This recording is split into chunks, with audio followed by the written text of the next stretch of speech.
कल हम लोग पढ़े थे केमिकल इक्विलिब्रियम, 2 मिनट में हम रिवाइज करते हैं ना। तो केमिकल रिएक्शंस क्या थी? The symbolic representation of any chemical change in terms of reactant and product is called chemical reaction. दूसरा क्या था? Types of chemical reaction on the basis of physical state, homogeneous and heterogeneous, है ना। On the basis of direction, direction में reversible और irreversible, है ना। Reversible क्या थी? Product can be converted back into reactants, है ना। Proceed in close container, the reaction proceed in both direction, forward as well as in backward direction, है ना। नेक्स्ट, और thermal dissociation had in close container, these attain equilibrium. All the neutralization reactions are reversible to accept strong acid and strong base. Just opposite irreversible. On the basis of speed, speed के basis पे देखें तो fast और slow, है ना। fast reactions क्या है? ideal reactions है, rate determination is not possible. slow reaction क्या है? molecular reactions है. On the basis of heat, exothermic and endothermic. Okay, हमने पढ़ा था इसके बाद में स्टोइकियोमेट्री ऑफ द रिएक्शन। तो स्टोइकियोमेट्री किसके लिए? In a balanced chemical reaction the simplest ratio of coefficient of reactant and products, limited reagent the reactant which is present in limiting amount and decides the moles of product, है ना। तो limited reason के लिए हमने जो trick निकाली थी वो कैसे करेंगे? मोल अपॉन स्टोइकियोमेट्रिक कोएफिशिएंट होगा, है ना। इसके बाद हम लोग पढ़े थे क्या? Rate of reaction. Rate of reactions क्या है? The change in concentration of reactant and product in unit time, वो क्या कहलाएगा? रेट ऑफ रिएक्शंस, है ना। तो रेट ऑफ रिएक्शंस क्या था? Change in concentration of reactant और product upon time taking for change. उसके लिए क्या था? प्लस और माइनस। प्लस साइन किसके लिए? प्रोडक्ट की कंसंट्रेशन के लिए, माइनस साइन रिएक्टेंट की कंसंट्रेशन के लिए। ओके, है ना। तो हम रेट ऑफ रिएक्शन हम किसके लिए निकालते हैं? पर मोल के लिए। इसके बेसिस पे हमने कल क्वेश्चन किया था। क्वेश्चन क्या था? n मतलब N2 प्लस 3H2 2NH3, और इसके लिए हमने क्या, यही क्वेश्चन था ना। और इसके लिए हमने दिया था कि रेट ऑफ डिसअपियरेंस, है ना। Rate of disappearance of H2 था ना। H2 that will be equal to कितना था? 12 मोल पर लीटर पर सेकंड, यही था ना। इसको हमने सॉल्व किया था, है ना। तो इसके लिए हमने इनके आंसर्स भी निकाल लिए थे। तो अब हमें यहाँ पे इनके जो हमने इसके लिए रिएक्शंस के लिए देखे, तो यहाँ पे जो हमने रेट ऑफ रिएक्शंस निकाला था, मतलब अगर हमने किसी के लिए सपोज दैट इसके लिए अगर हमने बाई ट्रिक पे भी चले, हमने ट्रिक से भी बताया था। ट्रिक के लिए क्या हो जाएगा? अगर मैं N2 प्लस 3H2 मैं ट्रिक से निकाल देता हूँ क्योंकि आप सॉल्व कर चुके हो, है ना। तो 2NH3 इसको हमने सॉल्व किया था। तो इसके लिए अगर हम इनकी वैल्यू को निकाले, चलो करके देख ले रहे। रेट ऑफ रिएक्शन इसके लिए क्या होगा? Rate of reaction equal to क्या होगा? मतलब हम इसके लिए लिख सकते हैं माइनस dN2 अपॉन dt, है ना, डिवाइडेड बाई 1 इक्वल टू क्या होगा? Minus dH2 upon dt divided by 3 equal to क्या होगा? Plus dNH3 upon dt divided by 2, है ना। तो ये था। अब इसके बेसिस पर हमें क्या दिया था? डिसअपियरेंस इसका लिए दिया था ना। तो ये जो ये वैल्यू है dH2 अपॉन dt, डिसअपियरेंस हमें कितना दिया था? 12, है ना। इसकी जगह पे हम 12 रखते हैं, तो हम इसके लिए N2 की वैल्यू निकाल सकते हैं। dN2 upon dt, disappearance of nitrogen कितना होगा? 4 कर लेंगे ना। 4 मोल पर लीटर पर सेकंड, है ना। dNH3 कितना हो जाएगा? फॉर्मेशन ऑफ अमोनिया कितना होगा? अब यहां से इसके लिए देखो ना 12 है ना, तो इसके लिए कितना हो गया? 8 मोल पर लीटर पर सेकंड। ओके ना। Rate of reaction 4 mole per litre per second, है ना। तो यहाँ पर इसके लिए हमने ट्रिक के बेसिस पे कैसे करेंगे, इसके लिए हम इनके मोल्स लिख सकते हैं, ये यहाँ पे 2 है, इसके लिए हमें कितना दिया है 12, है ना।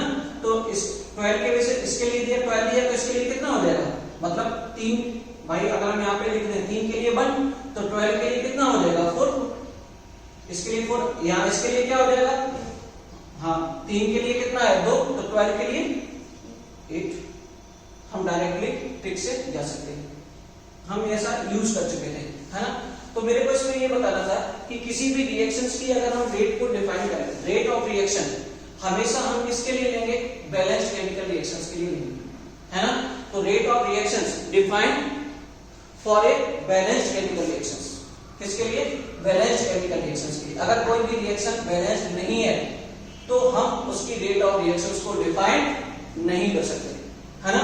तो चाहो तो तुम यहाँ पे नोट करके लिख सकते हो कि रेट ऑफ रिएक्शन, है ना, rate of reaction is defined या डिटरमाइंड, है ना, for the balanced chemical reaction,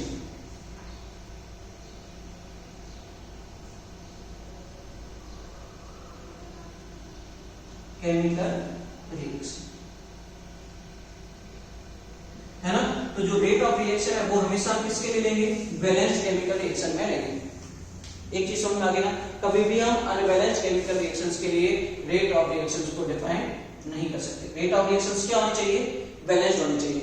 और देखो अगर हमें सपोज दैट, जैसे अगर हमें इसी रिएक्शंस को यूं लिखना है, मैं इसको रख लूं, जैसे अगर अपने को यही लिखना है, इसी रिएक्शंस को अगर मैं ले लूं, ऐसे लिख दूं N2 plus H2 converted to NH3। अब हमें इसके लिए रेट ऑफ रिएक्शंस हमें डिफाइन करानी हो तो हम इसकी रेट ऑफ रिएक्शंस को डिफाइन नहीं कर सकते। दूसरा क्या होगा, हमें इसको पहले बैलेंस करना होगा। बैलेंस करने के लिए हमें यहाँ क्या करें, 3H2 और 2NH3। अब हम रेट ऑफ रिएक्शंस को डिफाइन कर सकते हैं, सही है ना। लेकिन कभी किसी के मतलब अगर हमें अनबैलेंस या बैलेंस करने के लिए जो हमें रिएक्शंस, दूसरी चीज इसमें ये है कि जो हमें रिएक्शन बैलेंस दी गई उसी के द्वारा ही हम रेट ऑफ रिएक्शंस को डिफाइन करते हैं। अपने मन से हम उस रिएक्शंस को बैलेंस नहीं कर सकते। अगर मैं इसी रिएक्शंस के लिए मैं तुमसे इसी सेम क्वेश्चंस में अगर मैं चला जाऊं और चलो मैं क्वेश्चन ही कर देता हूं, है ना, इसी सेम क्वेश्चंस को ले लेते, आप लिख लीजिए क्या होगा, rate of disappearance, rate of disappearance of H2 is 12 mole per liter per second, है ना, for the reaction,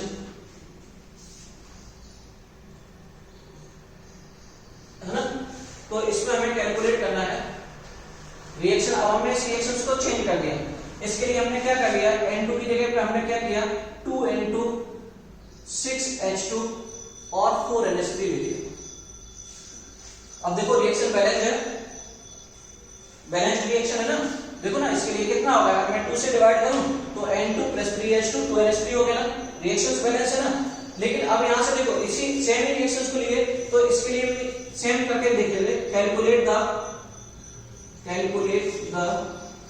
नंबर 1, वही rate of disappearance of N2, rate of disappearance of N2, rate of formation of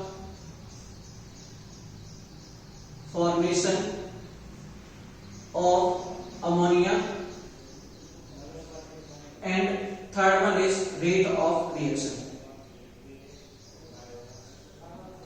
तीन चीजें है ना। तो पहले तो सेम है, इसके लिए रेट ऑफ रिएक्शन पे अगर हम यहां पे देखें तो क्या होगा, माइनस बोलो dN2 upon dt divided by 2 equal to क्या होगा, माइनस dH2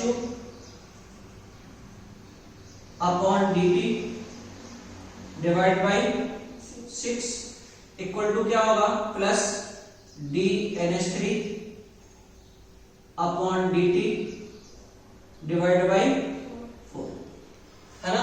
अब इसकी जगह पे हमें क्या रखना है, rate of disappearance of H2 हमें दिया है और वो कितना है 12 मोल दिया है ना। तो अगर मैं डिसअपियरेंस ऑफ N2 निकालूं, dN2 upon dt equal to कितना हो जाएगा, सेम ही होगा 4 मोल पर लीटर पर सेकेंड, क्योंकि हमने इनके स्टैटिस्टिक रेशियो तो चेंज नहीं करे तो डिसअपियरेंस तो नहीं आएगा ना। अगर हमने DNH3 अपॉन dt इसकी बात करते हैं तो यहां से कितना रेशियो तो क्लियर है ना, और यहां से इसके लिए कितना आ जाएगा 8 मोल पर लीटर पर सेकेंड, है ना।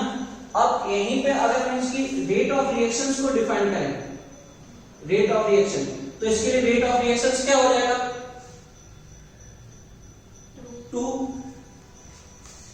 2 मोल पर लीटर पर सेकेंड, यही आया ना। जबकि सेम रिएक्शन बैलेंस है, और जब हमने N2 प्लस 3H2 2NH3 किया था तो उसके लिए रेट ऑफ रिएक्शन कितना आया था 4 मोल per litre per second. Reaction तो बैलेंस है ना, लेकिन कोफिशिएंट नंबर चेंज, मतलब उनके जो कोफिशिएंट नंबर चेंज होने पे क्या हो गया, उसकी रेट ऑफ रिएक्शंस क्या होगी, चेंज होगी, है ना। तो रेट ऑफ रिएक्शन हमेशा हम किसके लिए लेंगे, बैलेंस्ड केमिकल रिएक्शंस के लिए लेंगे, और जो हमें बैलेंस्ड केमिकल रिएक्शन दी है उसी के द्वारा ही हम रेट ऑफ रिएक्शंस को डिफाइन करेंगे। अपने मन से हम रिएक्शन को बैलेंस्ड नहीं कर सकते। रेट ऑफ रिएक्शंस को अगर हमने अपने मन से बैलेंस्ड किया तो वहां पे क्या होगा, उनके डिसअपियरेंस और एपियरेंस तो सेम आएंगे, क्योंकि उनके स्टोइकोमेट्रिक रेशियो है वो चेंज नहीं हो रहे, है ना। लेकिन यहाँ पे उनकी जो रेट ऑफ रिएक्शन है वो क्या हो जाएगी, चेंज हो जाएगी। तो इतना हमें ध्यान रखना होगा कि रेट ऑफ रिएक्शन किसके लिए लेंगे, हमेशा बैलेंस्ड केमिकल रिएक्शंस के लिए लेंगे, और जो हमें रिएक्शन दी गई उसके द्वारा ही हम उसको हम क्या करेंगे, कैलकुलेट करेंगे। ओके ना, आगे बढ़े, ये बात समझ में आएगा। चलो अब क्वेश्चन करेंगे एक और। मैं इसी क्वेश्चंस को थोड़ा सा, एक यहाँ पे आईआईटी में क्वेश्चंस पूछा गया है ना, मैं इसी क्वेश्चंस को इसी में था कि rate of disappearance of hydrogen is 6 ग्राम पर लीटर पर सेकेंड, है ना। The rate of disappearance of hydrogen is 6 gram per liter per second for the reaction is N2 plus 3H2 converting to 2NH3, है ना। Then calculate the rate of disappearance of N2, rate of formation of ammonia and rate of reaction. Calculate करेंगे, क्या करेंगे, करो।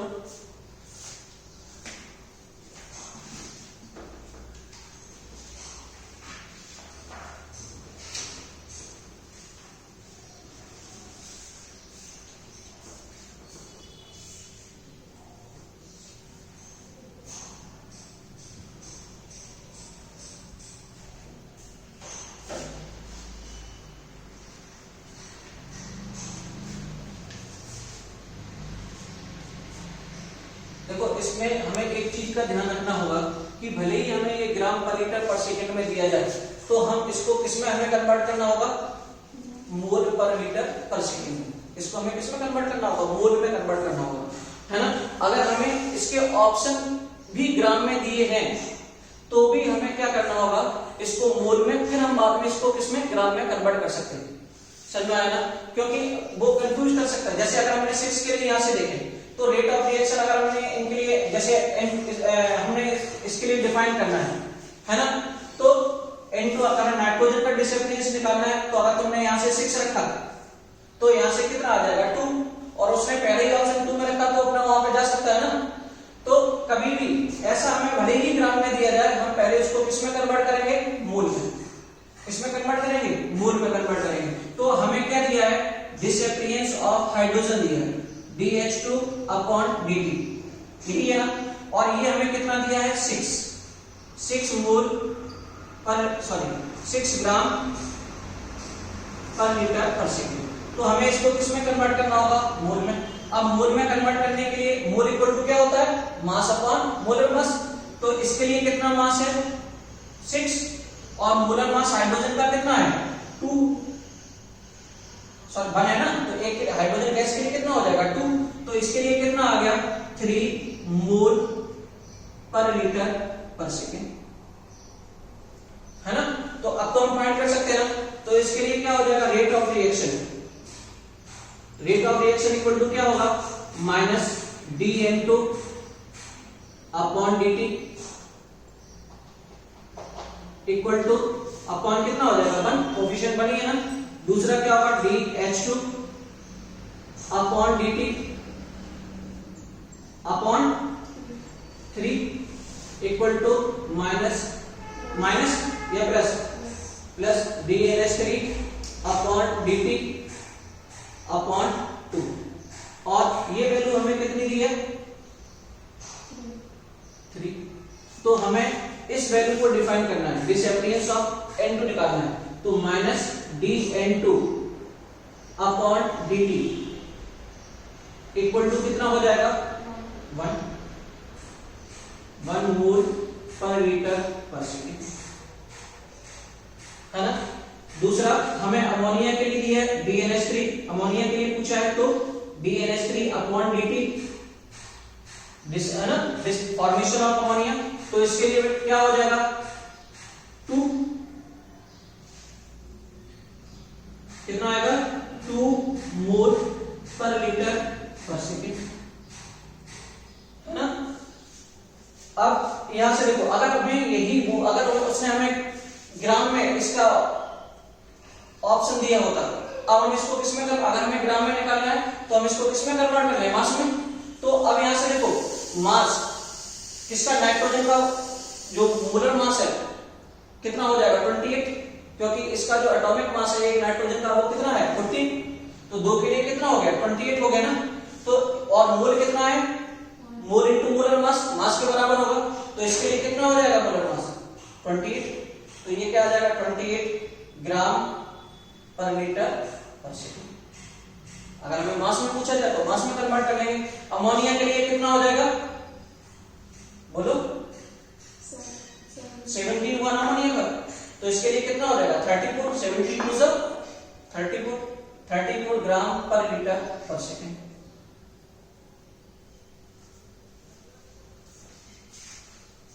ठीक है ना।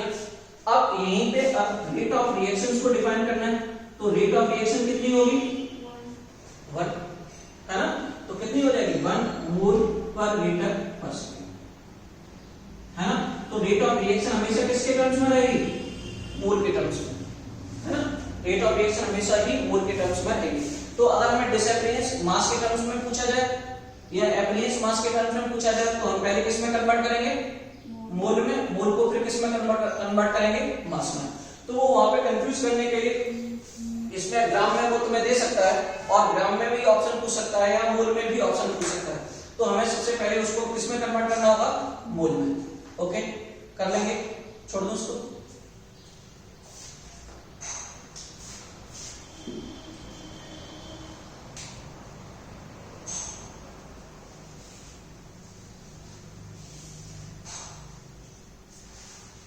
एक क्वेश्चन और करते हैं। For the reaction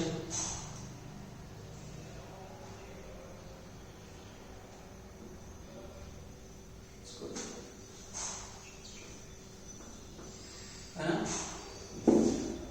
N2O5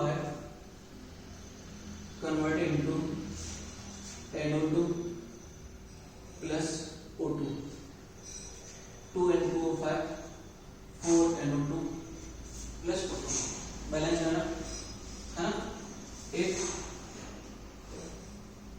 the concentration of NO2 increases from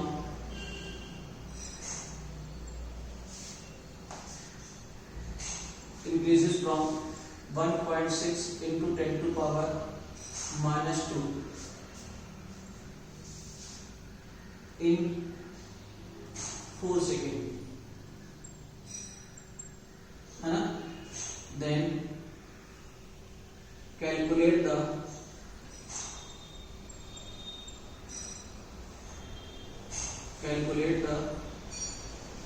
number one is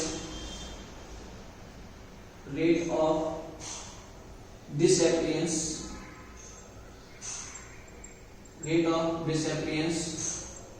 of N2O5. Second one is rate of formation appearance of NO2, है ना। Third one is rate of appearance या formation, कुछ भी बोल सकते हैं, appearance of O2, and fourth one is rate of reaction। करेंगे।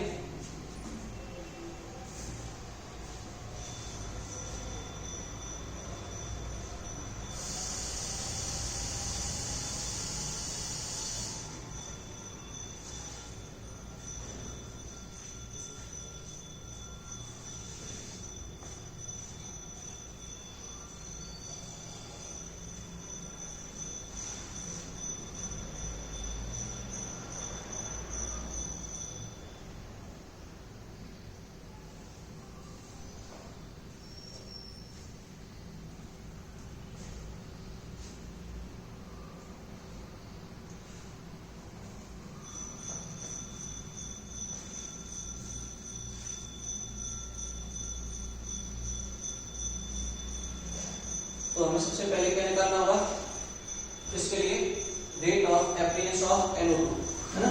तो क्या होगा, dNO2 अपॉन dt, बराबर है ना। ये इक्वल टू क्या होगा, अब देखो रेट ऑफ रिएक्शंस क्या थी, change in concentration upon time taken for change dx upon dt। तो इसके लिए यहाँ पे कितना हमें दिया, 1.6 × 10⁻⁻2 अपॉन क्या होगा, टाइम कितना है 4, तो इसके लिए कितना आ जाएगा बेटा, बोलो ना, 0.4 × 10⁻⁻2,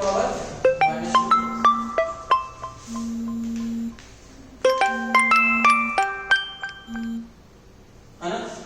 0.4 × 10⁻⁻2 क्या होगा, मोल पर लीटर पर सेकेंड, बराबर है ना। तो अब हम यहां से इनकी रेट ऑफ रिएक्शंस के लिए वही इक्वेशन ले सकते हैं ना, बोलो बेटा, minus dN2O5 upon dt upon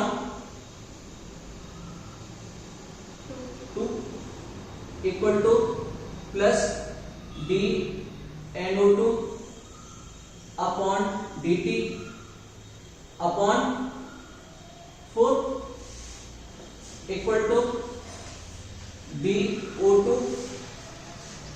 upon dt upon 1। तो dNO2 अपॉन dt ये कितना वैल्यू आ गई, 0.4 × 10⁻⁻2, है ना।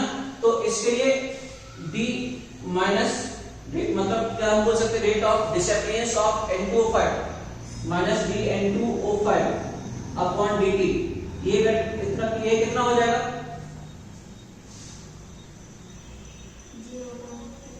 0.2 × 10⁻⁻2, है ना। या हम इसको ऐसे लिख सकते हैं, 2 × 10⁻⁻3, है ना। यूनिट क्या रहेगी, मोल पर लीटर पर सेकेंड। ऐसे ही अपन को निकालना है क्या, डी एवरेज तो हमने निकाली, अब किसको निकालना है, O2 के लिए dO2 अपॉन dt, इसके लिए कितना हो जाएगा, बोलो बेटा,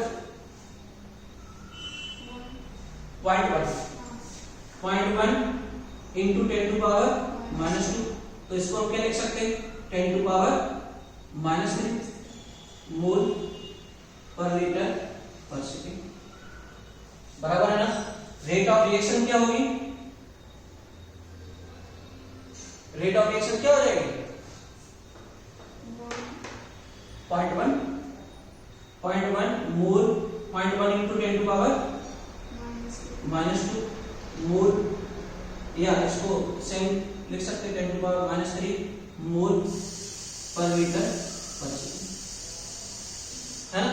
तो एक ऐसे भी वो क्वेश्चन पूछ सकता है, तो हमें अगर उनका चेंज इन कंसंट्रेशन दिया है तो हम वहां से उनका रेट मतलब रेट ऑफ रिएक्शन डिफाइन कर लेंगे, है ना, कोई दिक्कत नहीं।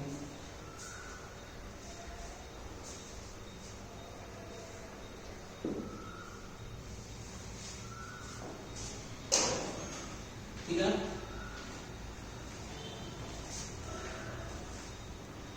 इसको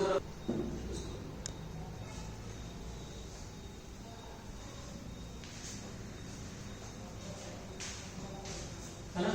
एक और क्वेश्चन कर लेते हैं। For the reaction SO2 plus O2 convert into SO3, balance कर लेते हैं 2SO2, okay.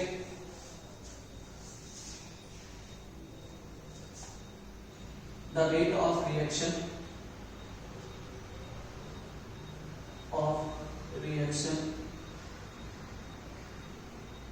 is 2.5 into 10 to power -5 mole per litre per second,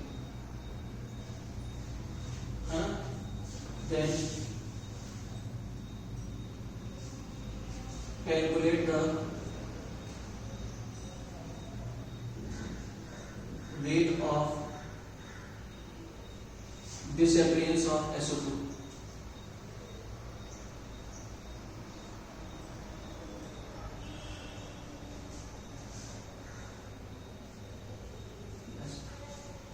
करेंगे।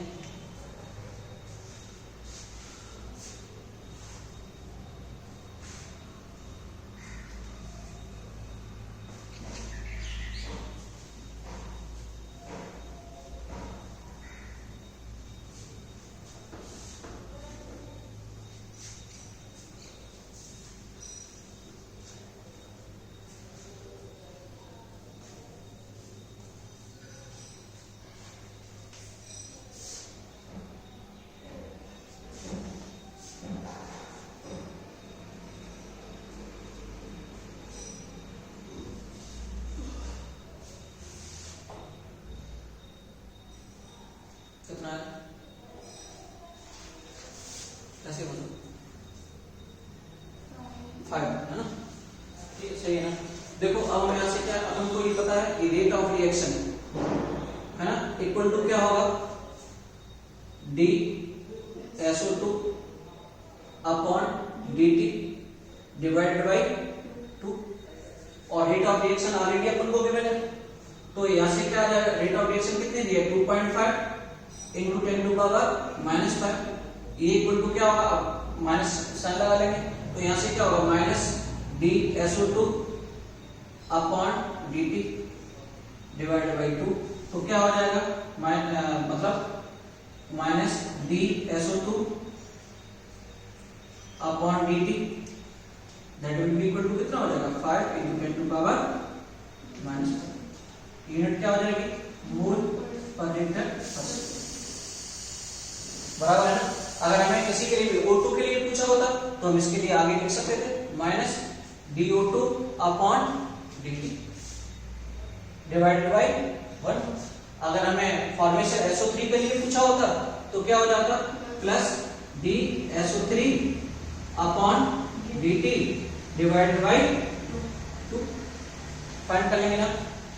इनके क्वेश्चंस को छोड़ दो, अब तो कोई दिक्कत नहीं है ना, आगे बढ़ता हूं, ठीक है ना।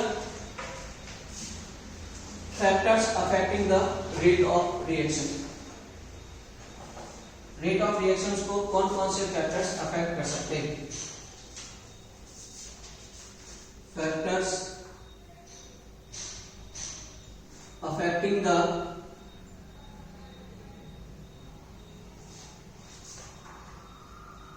Rate of reaction.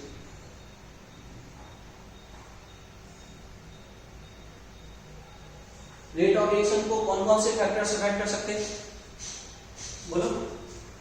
First one is physical state,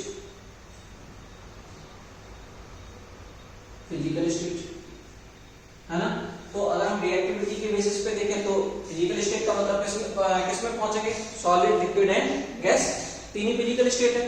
तो अगर रिएक्टिविटी के लिए देखें, फिजिकल स्टेट का ऑर्डर देखें तो सबसे ज्यादा किसका होगा? गैस, फिर लिक्विड, लिक्विड के बाद फिर कौन होगा? सॉलिड, है ना। तो रेट ऑफ रिएक्शन सबसे ज्यादा गैस स्टेट में होगी, फिर liquid, then solid. Second one is, और रेट ऑफ रिएक्शन को क्या इफेक्ट कर सकता? टेम्परेचर कर सकता है ना? नहीं कर सकता?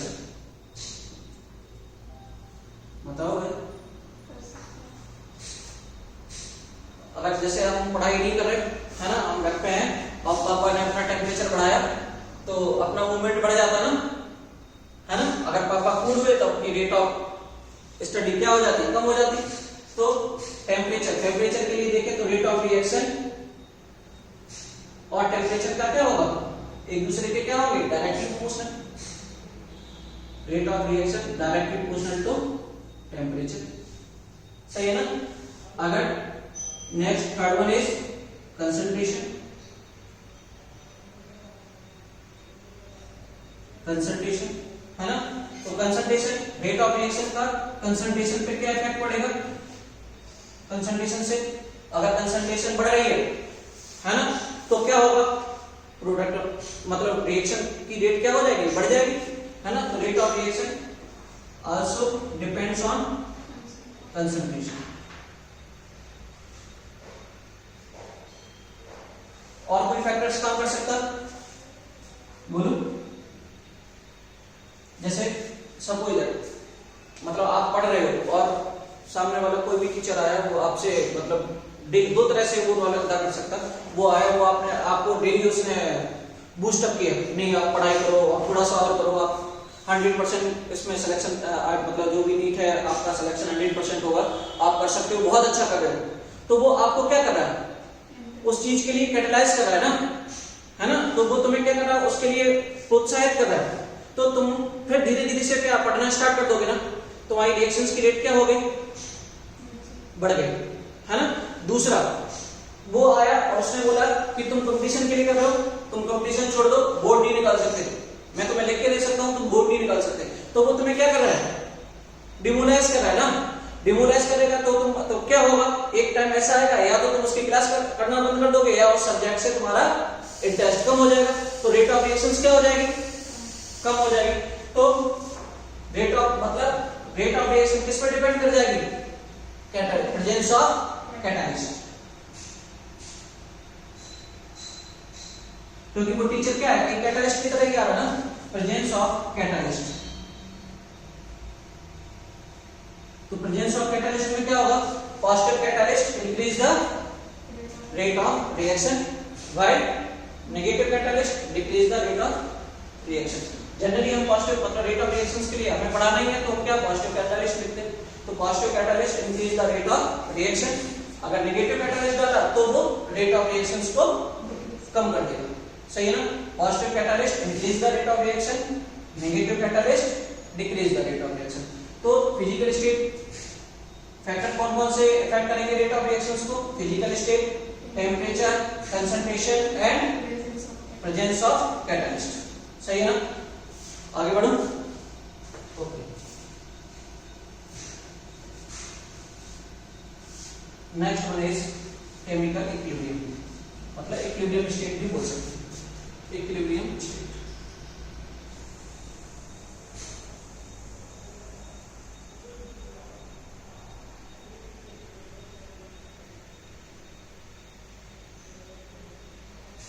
इक्विलिब्रियम स्टेट अभी हम थोड़ा सा पहले कल हम लोगों ने डिस्कस किया था कि इक्विलिब्रियम कब आ रहे, कब अटेंड हो रहे? Reversible reaction. तो हम बोल सकते कि रिवर्सिबल रिएक्शन की सबसे अच्छी सबसे इंपॉर्टेंट प्रॉपर्टी ये है कि वो हमेशा इक्विलिब्रियम को अटेंड करेगी। The most important characteristic property of a reversible reaction is that it always attends the equilibrium. कोई भी रिवर्सिबल रिएक्शन है उसकी सबसे अच्छी प्रॉपर्टी क्या होगी कि वो हमेशा इक्विलिब्रियम को अटेंड करेगी, है ना? सही है ना?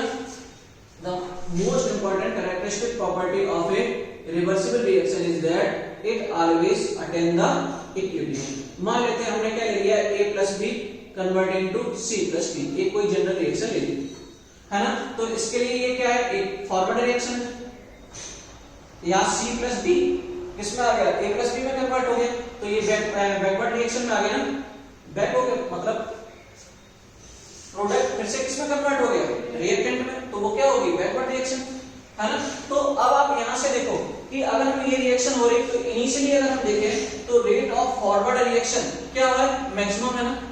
Initially rate of forward reaction क्या है, maximum, rate of backward reaction क्या है, 0, है ना? But concentration of product increases, है ना? प्रोडक्ट की कंसंट्रेशन को अगर हमने इंक्रीज किया, प्रोडक्ट की कंसंट्रेशन को इंक्रीज किया तो क्या होगा, rate of backward reaction increase होना स्टार्ट हो जाएगा। आपको समझ आ रहा है? जैसे सपोज दैट यहाँ पे क्या है, इसकी अभी जो रिएक्टेंट है यहाँ पे इसकी कंसंट्रेशन ज्यादा है, कंसंट्रेशन बढ़ी तो अब इसका प्रोडक्ट में फॉर्मेशन हुआ ना, प्रोडक्ट, अब जैसे जैसे प्रोडक्ट बनना स्टार्ट हुआ मतलब rate of forward reaction maximum है अभी, तो प्रोडक्ट जैसे जैसे बनना स्टार्ट हुआ मतलब यहाँ पे प्रोडक्ट की जैसे जैसे कंसंट्रेशन बढ़ने लगी, बढ़ेगी तो बैकवर्ड रिएक्शन स्टार्ट हो जाएगी, है ना? तो मतलब जब इधर कंसंट्रेशन बढ़ी तो ये जो प्रोडक्ट है वो फिर से रिएक्टेंट में कन्वर्ट होगा ना, तो प्रोडक्ट की कंसंट्रेशन बढ़ने के साथ साथ क्या होगा, rate of backward reaction increase होना स्टार्ट हो जाएगी, है ना? Rate of backward reaction increase होना स्टार्ट किया तो फॉरवर्ड रिएक्शन क्या हो जाएगी, क्या होने लगेगी, डिक्रीज। फॉरवर्ड रिएक्शन क्या होने लगेगी, डिक्रीज। क्यों डिक्रीज होने लगेगी, क्योंकि वहां पे रिएक्टेंट की कंसंट्रेशन क्या हो रही, कम। आपको समझ में आ रहा है? Initially rate of forward reaction is maximum and rate of backward reaction is 0.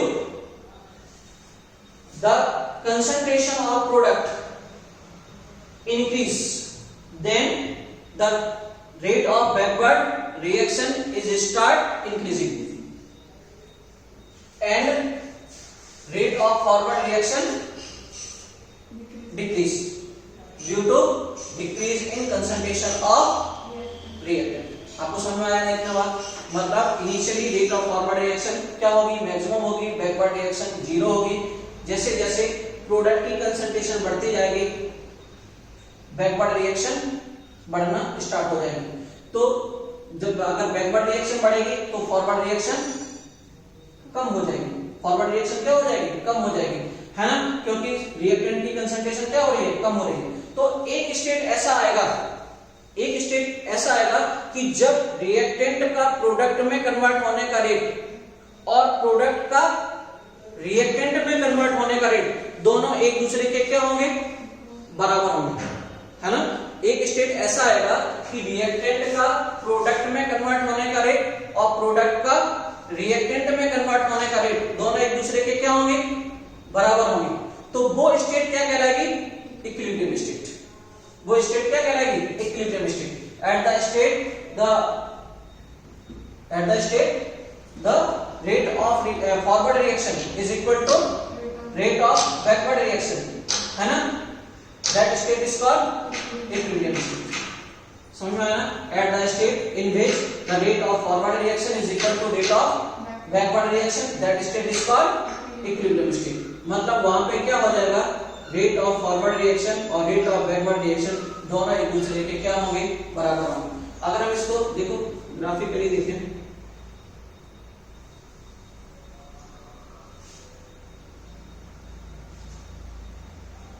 Rate versus concentration, है ना? तो यहां से क्या है,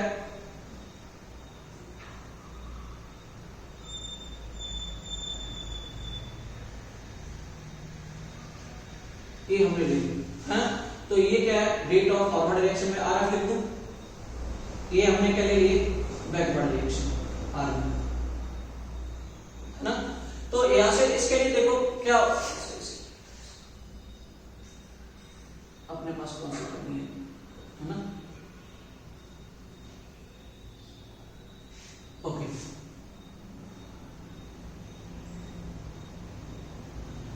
रेट ऑफ फॉरवर्ड रिएक्शन और रेट ऑफ बैकवर्ड रिएक्शन, है ना। तो यहाँ पे कि इस स्टेट पे आके रेट ऑफ फॉरवर्ड रिएक्शन और रेट ऑफ बैकवर्ड रिएक्शन दोनों क्या होगी, सेम आ गई ना। तो जो ये स्टेट है वो क्या कहलाएगी, इक्विलिब्रियम स्टेट। वो क्या कहलाएगी, इक्विलिब्रियम स्टेट। समझ में आया ना।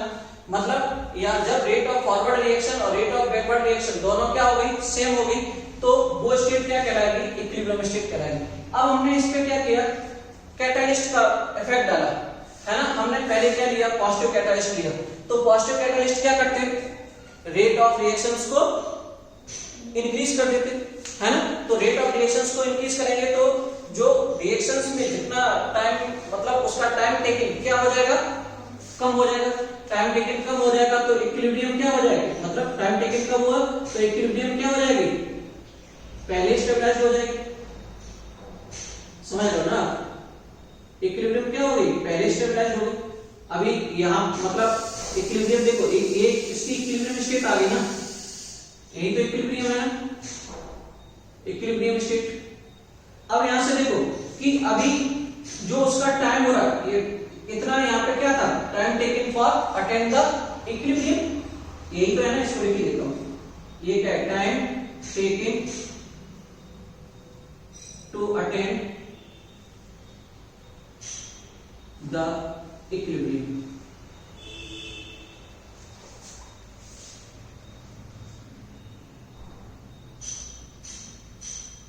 टाइम टेकिंग मतलब इससे इक्विलिब्रियम को अटेंड करने के लिए, है ना। तो यहां से क्या हुआ कि इतना टाइम लिया ना इक्विलिब्रियम अटेंड होने के लिए। अब यहां से क्या हुआ कि जब हमने पॉजिटिव कैटालिस्ट लिया तो इक्विलिब्रियम यहीं पे अटेंड हो गए। तो इसके लिए ये अगर हम यहां से देखें तो इसका टाइम कितना हो गया, कम हो गया, सही है ना। अगर हमने नेगेटिव कैटालिस्ट लिया तो नेगेटिव कैटालिस्ट होगा तो वो रेट ऑफ रिएक्शंस को क्या कर देगा, बढ़ा देगा। तो रेट ऑफ रिएक्शंस को बढ़ाया तो इक्विलिब्रियम यहाँ पे मतलब क्या हो गया, इस टाइम पे अटेंड हुई, तो इक्विलिब्रियम कितना हो रहा, देर में अटेंड हो रही। लेकिन इक्विलिब्रियम स्टेट पे कोई भी उसका इफेक्ट पड़ रहा है क्या, नहीं। तो क्या होगा कि द प्रेजेंस ऑफ कैटालिस्ट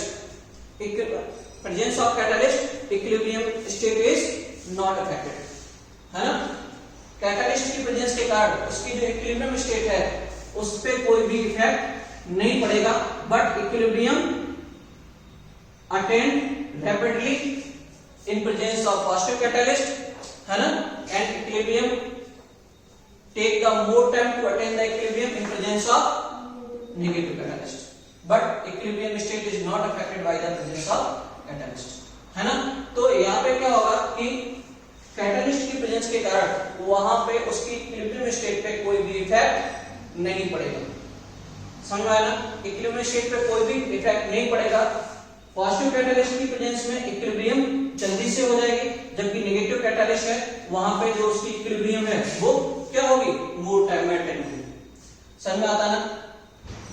तो अब यहां से इसके लिए देखो कि क्या होगा, अगर हम रिएक्टेंट और प्रोडक्ट की कंसंट्रेशन को भी देखें तो रिएक्टेंट और प्रोडक्ट की कंसंट्रेशन वहां पे इक्विलिब्रियम स्टेट पे टाइम के साथ चेंज नहीं होती, है ना। At the equilibrium the concentration of reactant and product do not change, है ना। इक्विलिब्रियम स्टेट पे रिएक्टेंट और प्रोडक्ट की कंसंट्रेशन चेंज नहीं होती। क्यों चेंज नहीं होती, क्योंकि पर सेकंड में जितना सब्सटेंस का मोल अपीयर होगा उतना ही मोल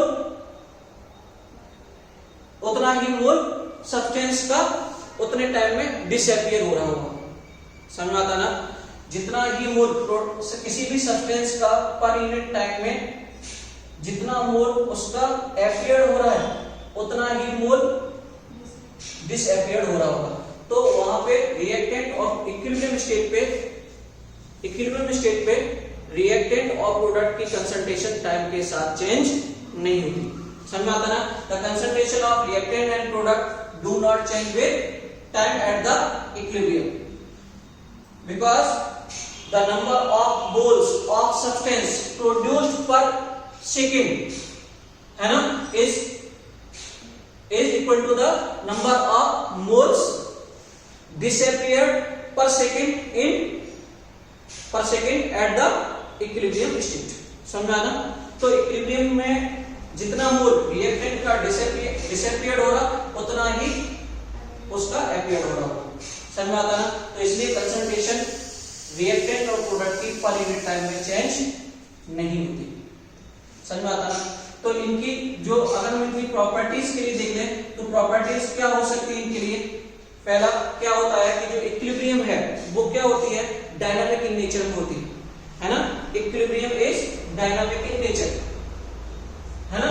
क्या होते हैं कि हमें ऐसा लगता है कि रिएक्शन स्टॉप हो गई, लेकिन वो दोनों डायरेक्शन में सेम स्पीड से प्रोसीड होती है ना। Equilibrium is dynamic in nature. It also हम बोल सकते हैं कि although to be stopped but actually take place in both direction with same speed। बराबर है ना। हमें ऐसा लगता है कि इक्विलिब्रियम क्या होगा, मतलब रिएक्शन, जैसे हमने कोई भी रिवर्सिबल रिएक्शन ली, जैसे H2 plus I2 converted to 2HF, हमें ऐसा ये लग रहा है कि ये रिएक्शन स्टॉप हो गई, लेकिन एक्चुअली में क्या है कि ये रिएक्शन दोनों डायरेक्शन में क्या हो रही है, सेम स्पीड से प्रोसीड हो रही है ना। Reaction although to be stopped but actually take place in both direction with same speed। समझ में आया ना? तो हम ऐसा, दूसरा इसकी प्रॉपर्टी ये है कि जो रिएक्शन है, रिएक्शन को हम दोनों साइड से अप्रोच कर सकते हैं। Reaction can be approach from both side. जैसे इसी एग्जांपल को ले लें, H2 plus I2 that will be converted into 2HI, है ना। तो हम इसको ऐसे भी लिख सकते हैं 2HI that will be converted into H2 plus I2, बराबर है ना। तो reaction can be approach from both side. Reaction को हम किसी दोनों साइड से हम रिएक्शन को क्या कर सकते हैं, अप्रोच कर सकते हैं। तीसरा क्या होगा, प्रेजेंस ऑफ कैटलिस्ट। तो अभी हमने पढ़ा प्रेजेंस ऑफ कैटलिस्ट क्या होगा कि equilibrium state is not affected by the presence of catalyst but equilibrium attain rapidly in presence of positive catalyst and equilibrium take the more time in presence of negative catalyst to attain the equilibrium, है ना। चलो next one क्या होगा,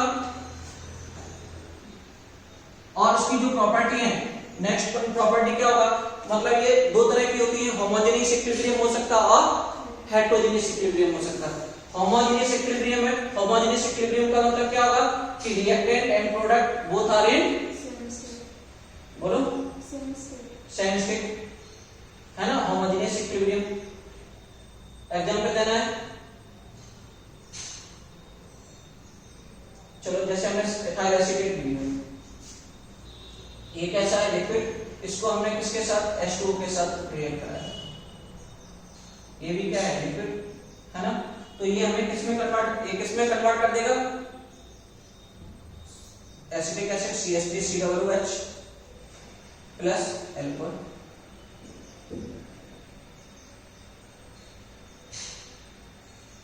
तो क्या होगा, homogeneous equilibrium is that in which the reactant and products both are in same phase या same state, है ना। दूसरा होमोजेनियस है, हेटेरोजेनियस इक्विलिब्रियम,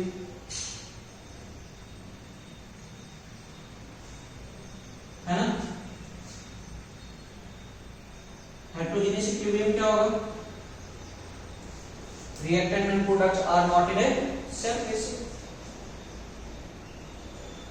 Zn कोई एग्जांपल ले लेते हैं, प्लस CO2, ये किसमें कन्वर्ट हो गया, ZnO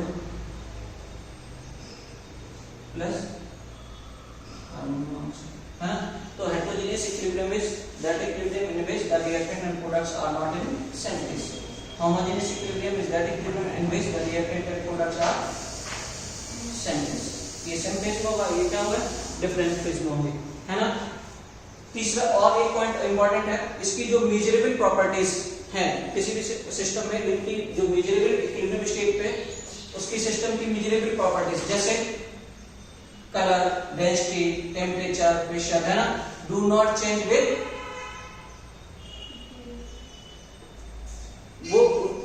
not change with increase in time, है ना, मतलब वो टाइम के साथ कभी भी चेंज नहीं होते। समझ में आया ना? इक्विलिब्रियम स्टेट पे द मतलब desirable properties such as colour, density, है ना, concentration do not change with increase in time या चेंज इन टाइम, है ना, वो टाइम के साथ वहां पे इक्विलिब्रियम स्टेट पे कभी भी चेंज नहीं होती। तो इनकी ये क्या होंगी, इनकी प्रॉपर्टीज हो सकती है, कैरेक्टरिस्टिक प्रॉपर्टी। पहला क्या होगा, chemical equilibrium is dynamic in nature, that is reaction also to be stop but actually take place in both direction with same speed, है ना, reaction can be approach from both side, है ना। Next one is presence of catalyst, है ना, तो equilibrium is not affected by the presence of catalyst. Measurable properties such as colour, density, है ना, concentration do not change with time. Okay, next one is homogeneous equilibrium is that equilibrium in which the reactant and products are in a same phase. Heterogeneous equilibrium is that equilibrium in which the reactant and products are not in a same phase. Okay, तो equilibrium state है, equilibrium state क्या होगा, rate of forward reaction is equal to rate of backward reaction। समझ में आया ना? equilibrium state पे reactant और product की concentration टाइम के साथ चेंज होगी नहीं, क्यों? क्योंकि वहां पे रिएक्टेंट मतलब जितने मोल सब्सटेंस के पर यूनिट टाइम में, है ना, या पर सेकंड में जितने भी फॉर्म हो रहे, अपीयर हो रहे, उतने ही क्या हो रहे होंगे, डिसअपीयर हो रहे होंगे। समझ आता ना? चलो,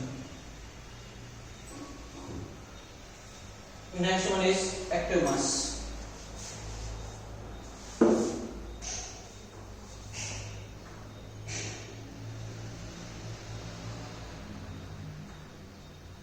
क्या होता है active mass?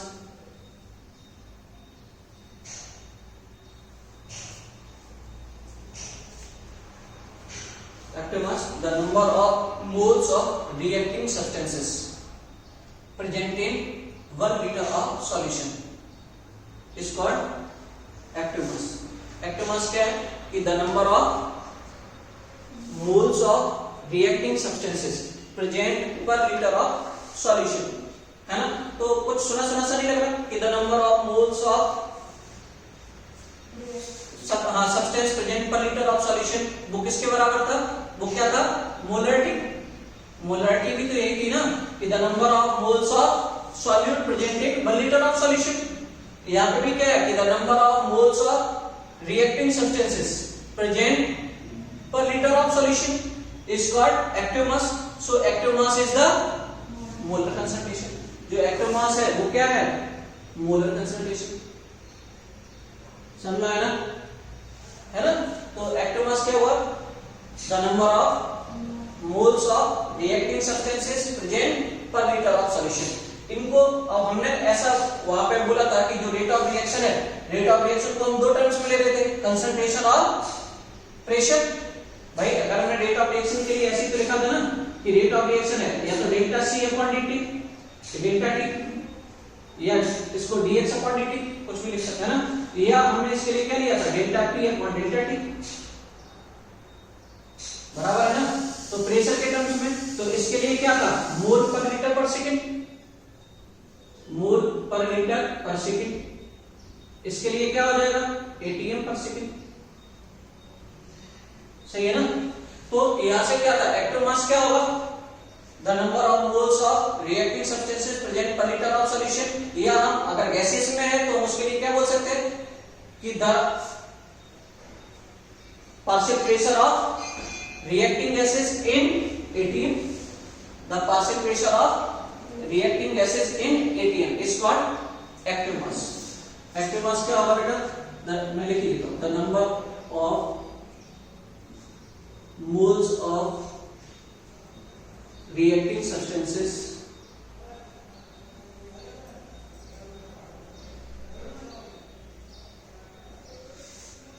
present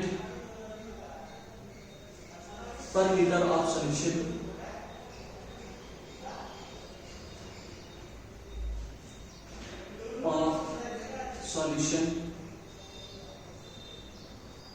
is called क्या, active mass.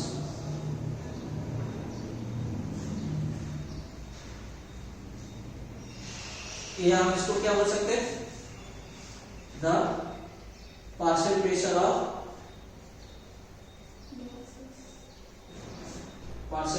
Of reacting gases.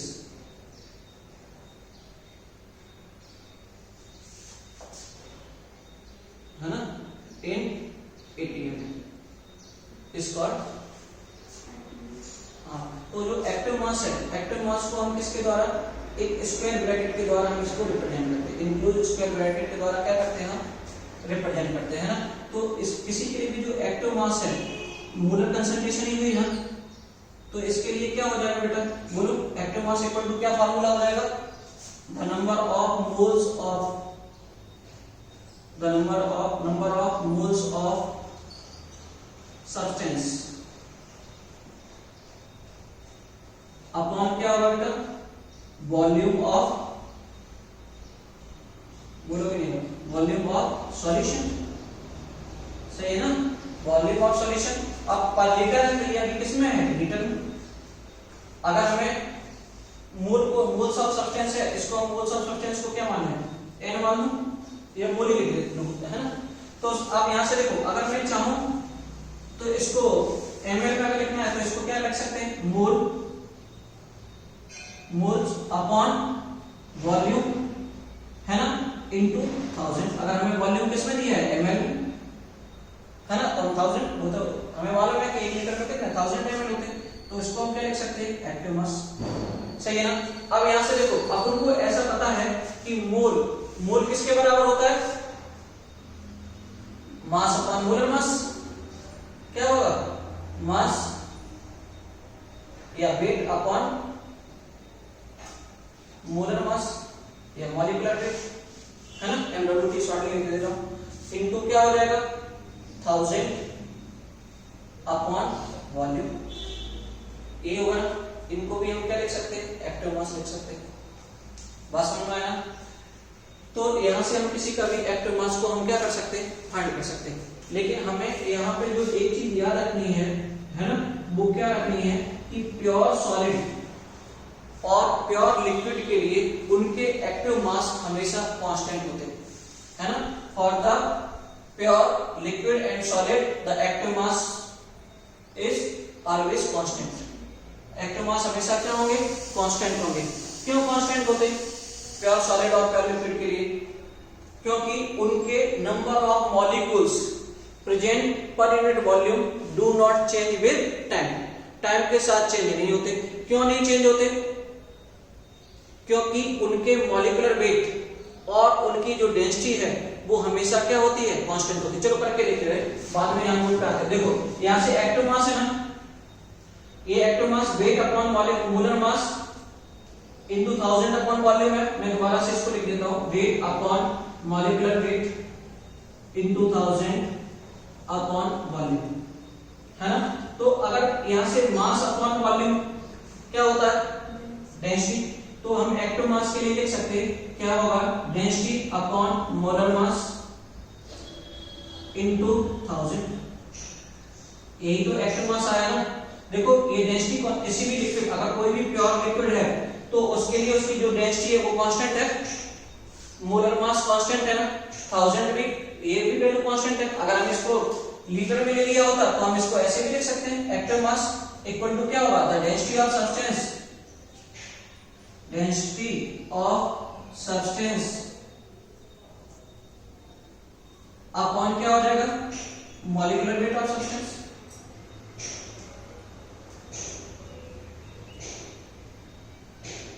यही हुआ ना, है ना। तो किसी भी प्योर लिक्विड और सॉलिड के लिए इसकी डेंसिटी कांस्टेंट होगी, मॉलिक्यूलर वेट भी कांस्टेंट हुआ, तो एक्टिव मास क्या हो गया, एक कांस्टेंट क्वांटिटी हुआ।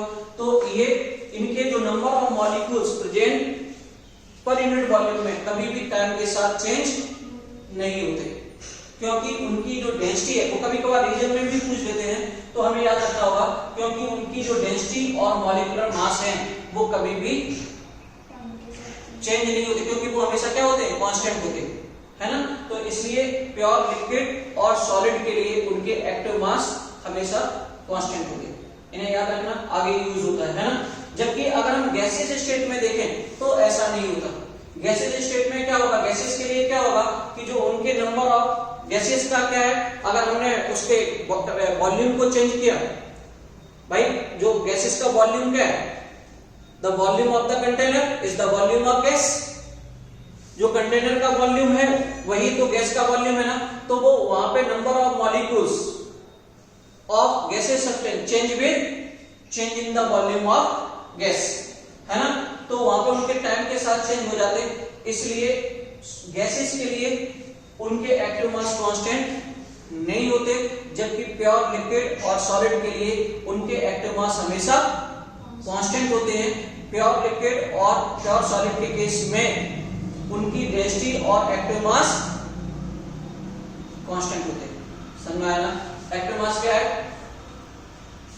एक बार हाँ रिवाइज करते हैं। एक्टिव मास क्या है, the number of moles of reacting substances present per litre of solution, मतलब that is the molar concentration. या हम क्या बोल सकते हैं, द पार्शियल गैसेस के लिए क्या बोल सकते हैं, the partial pressure of reacting gases in ATM, है active mass number of moles of substance upon volume of solution, है ना।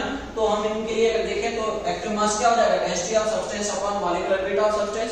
तो इसलिए प्योर लिक्विड और प्योर सॉलिड के लिए उनके एक्टिव मास हमेशा कांस्टेंट होते हैं, क्योंकि उनकी डेंसिटी और मोलर मास भी हमेशा कांस्टेंट होती है, जबकि गैसेस के लिए उनके एक्टिव मास कांस्टेंट नहीं होते, क्योंकि वॉल्यूम चेंज होने से उनके number of molecules of reacting gases change with change in volume. समझ में आया ना? आगे बढ़ो, इस पे एक क्वेश्चन कर लेते हैं।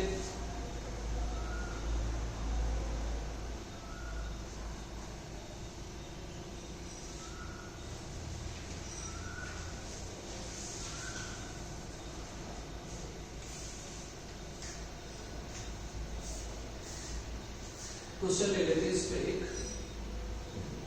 8.5 gram of ammonia present in a container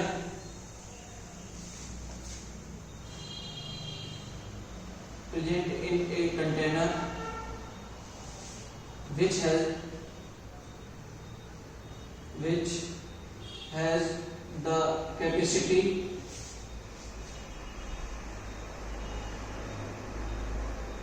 is 0.4 liter, है ना। Then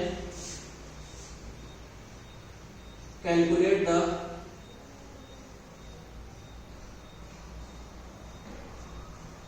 active mass of ammonia।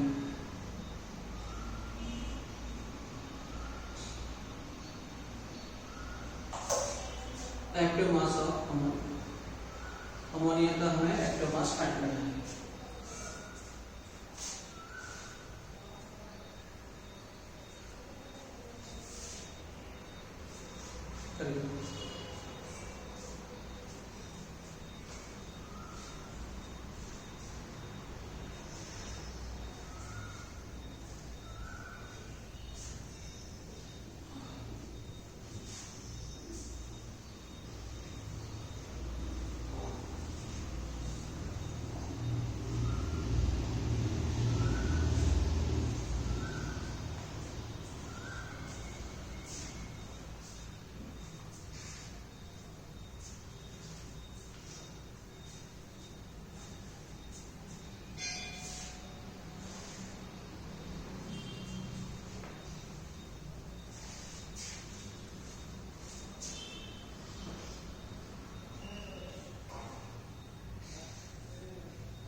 अब देखो यहाँ से एक्टिव मास ऑफ अमोनिया हमें फाइंड करना है ना।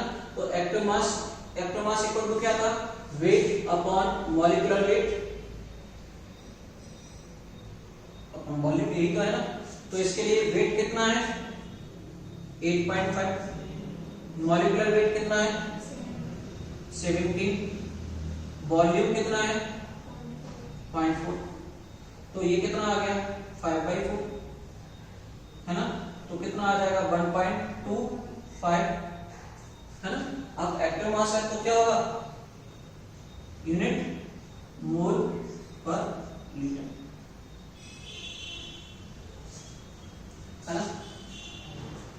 हम कर लेंगे, इस पे क्वेश्चन करके लाओगे। कल हम स्टार्ट करते हैं क्या, लॉ ऑफ मास एक्शन। कल से इंपॉर्टेंट है ना, तो लॉ ऑफ मास एक्शन हम कल से स्टार्ट करते हैं। आज इसके क्वेश्चन करके लाना।